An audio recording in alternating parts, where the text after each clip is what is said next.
Now, how do you feel you balance the role as an entrepreneur, coach, and a spiritual leader while writing? Huh. It's been a challenge. It's been a journey. So one of the things I often teach people, and one thing I had to practice myself, is scheduling time. Scheduling time. Because if you don't schedule time, then time probably will not work for you. Right. And so to be able to literally do a schedule helps. So I know on Wednesday between this time and that time I'll be doing this. On Thursday between that time and this time I'll be doing that. Because guess what? You can end up sitting down in front of a television for 3 hours and don't even realize it, sometimes more than 3 hours. You can end up on a telephone conversation for question mark time. You can end up doing so many things that might not be gainfully employed or beneficial to you, and time goes by so quickly. So being able to manage your time, being able to schedule yourself literally right, makes a big difference.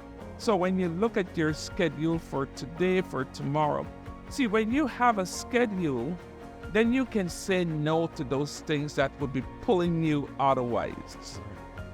So Junior, my good friend over there, comes by and say, hey, TM, let's go do X, Y, or Z. I can say, Junior, I would love to, but really I have a schedule. And there are going to be those times when real situation comes that take you away from your schedule. But bottom line is, if you create a schedule, you're going to be able to accomplish a whole lot more than you think you would. So I was able to do a lot of things. Like, I look back at my life and I think sometimes, how in the world did I accomplish so much? When I left a particular organization, some of the guys said, your foot is so big, we could not fit your shoes. If you understand the thought behind that. Because I don't understand myself. The Lord just give me the energy and the vision and the know-how. If I describe my life to you at a certain point in time, you would ask me, how did you do it? I was running a rehab program. I was doing television ministry. I was pastoring a local church. I was running several different businesses. I was conference president for the church. I still had a farm going, which I find times going there and plant my farm and stuff like that. And, I was able to skillfully find time to go do counseling, to do all kinds of stuff. How the Lord just allowed me, give me the energy and time. In fact, you want to understand this one little statement. It is said, if you want to have something done, give it to a busy person. It sounds a little crazy, right? Yeah. You want to have something done, give it to a busy person. There are some people, life is going nowhere for them. Only today I heard a statement that somebody made. The guy was talking about money, and he said, a lot of people are not able to attract money because they're flying at the low frequency, low level. Yes.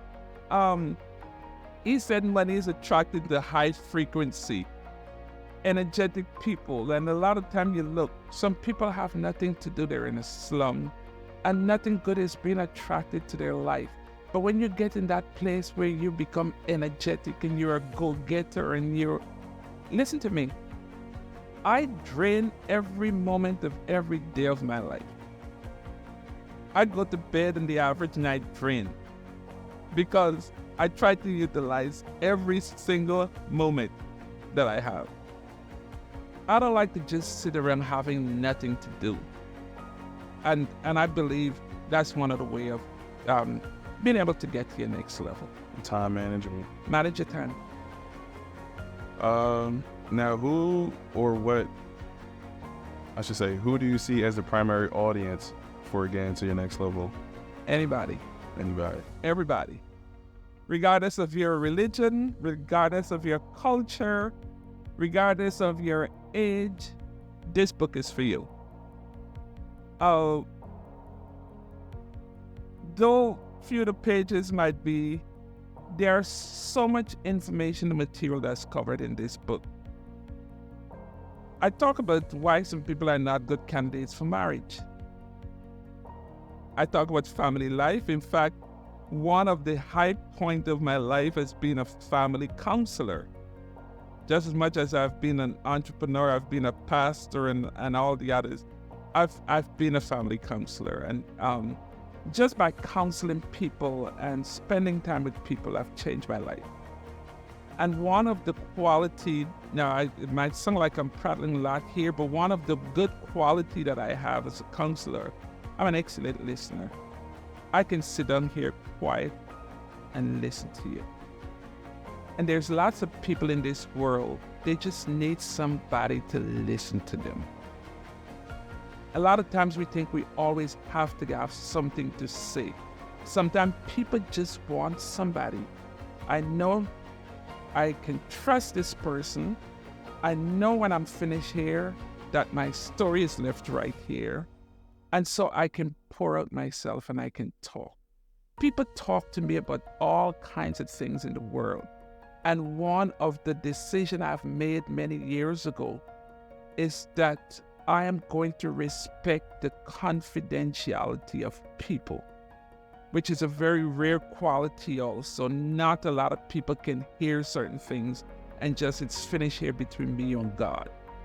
And people meet me that I don't know, never met, and would just pour out their heart and soul to me. People that I know, people, a lot of time people think I can't trust him. How is he going to use this information? But I have not had that issue. People from my local church, people from family, friends, everyone. People find it very easy to talk to me. And somebody challenged my voice some time ago, and I say, I love my voice. I love my voice. The Lord gave me this voice for a specific purpose. There are lots of people who want to hear this voice. You might not want to, but guess what? The Lord has given me a very unique voice that people listen to. Millionaires sit down and listen to this voice.